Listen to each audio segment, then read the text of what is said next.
Are you Julius Sagamore, the worthless nephew of my late solicitor Pontifex Sagamore? I do not advertise myself as worthless.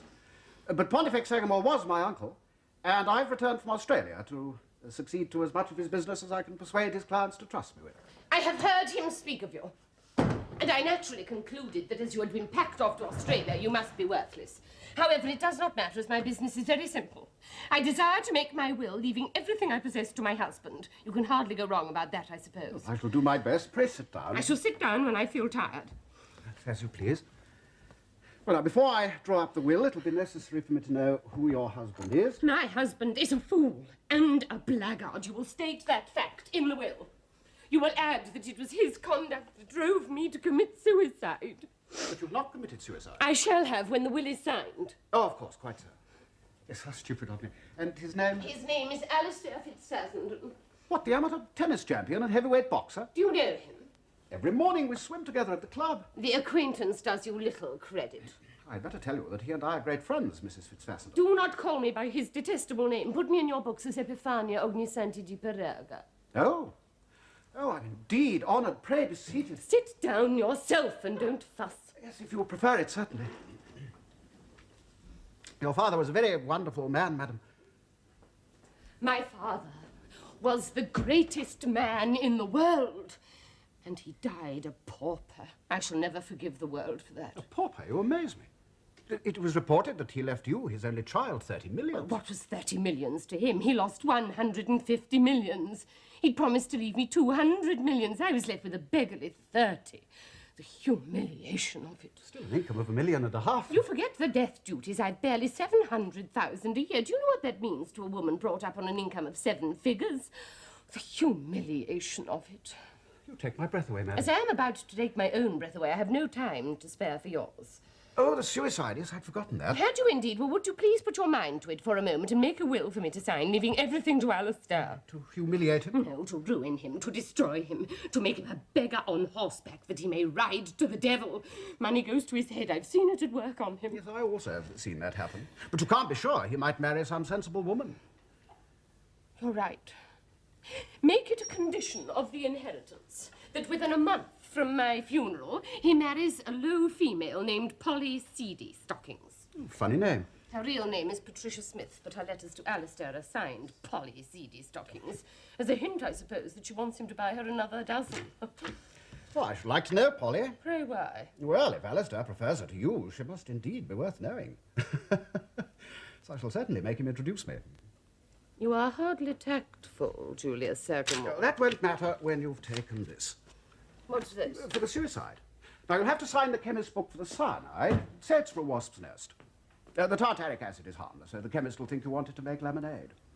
Now, you put the two separately in just enough water to dissolve them, and when you mix the two solutions, the tartaric and potash will combine to make tartrate of potash. This, being insoluble, will be precipitated to the bottom of the glass, and the supernatant fluid will be pure hydrocyanic acid, the one sip of which will kill you like a thunderbolt. You seem to take my death rather coolly, Mr. Sagamore. Well, I'm used to it. Do you mean you have so many clients driven to despair that you keep a prescription for them? I do. It's infallible. And you're sure they've all died painlessly and instantaneously? No, they're all alive. Alive? The prescription's a harmless fraud. No, it's a deadly poison, but they don't take it. Why? I don't know, but they never do. Well, I will. And I hope you will be hanged for giving it to me. I'm only acting as your solicitor. You say you're going to commit suicide, and you come to me for advice, so I do my best for you. So that you can die without wasting a lot of gas or jumping into this serpentine. 6 and 8pence I shall charge your executors. What? For advising me how to kill myself? Not today, tomorrow. Why put it off till tomorrow? Well, it will do as well tomorrow as today. And something amusing might happen this evening. Or even tomorrow evening. There's no hurry. You are a brute, a beast and a pig. You don't even ask what has driven me to this. My life means nothing to you. You make money out of the death of your clients. Oh, I do. There will be a lot of business connected with your death. Alistair's sure to come to settle your affairs. And you think I'm going to kill myself to make money for you? Well, it's you who've raised my expectations, madam. Oh, God, listen to this man.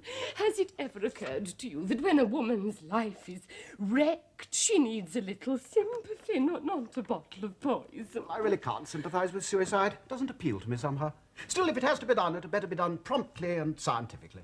You don't even ask what Alistair has done to me. But it won't matter what he's done to you when you're dead. Why bother about it? You are an unmitigated hog, Julius. Why worry about me? The prescription will cure everything. Oh, damn your prescription there! Oh, it's infallible. Well, now that you've blown off steam, suppose you sit down and tell me all about it. You call the outcry of an anguished heart blowing off steam, do you? Well, what else would you call it? You're not a man, you're a rhinoceros. You're also a fool. No, I'm only a solicitor. You're a rotten solicitor. You're not a gentleman. You insult me in my distress. You back up my husband against me. You have no decency, no humanity. You're a fish with the soul of a black beetle, do you hear? Oh, yes, I hear, and I congratulate myself on the number of actions for libel I shall have to defend if you do me the honour of making me your solicitor. You are wrong. I never utter a libel. My father instructed me most carefully in the law of libel. If I questioned your solvency, that would be a libel. If I suggested that you are unfaithful to your wife, that would be a libel. But if I say that you are a rhinoceros, which you are, a most unmitigated rhinoceros, that is only vulgar abuse. I take good care to confine myself to vulgar abuse, and I have never had an action for libel taken against me. Is that the law, or is it not? I really don't know. I'll look it up in my You notebooks. need not. I instruct you that it is the law. My father had to instruct his lawyers in law. Solicitors are no good at law. They are only good at practice, as they call it. My father was a great man. Every day of his life he did things no one else ever dreamt of doing. I may not perhaps be a great woman, but I am his daughter, and as such I am an unusual woman. You will take the law from me and do exactly as I tell you to do. Oh, that will simplify our relations considerably, madam. In the first exchange. Have you ever been knocked out by a punch in the solar plexus? No, thank heaven, I'm not a pugilist. It does not put you to sleep like a punch on the jaw.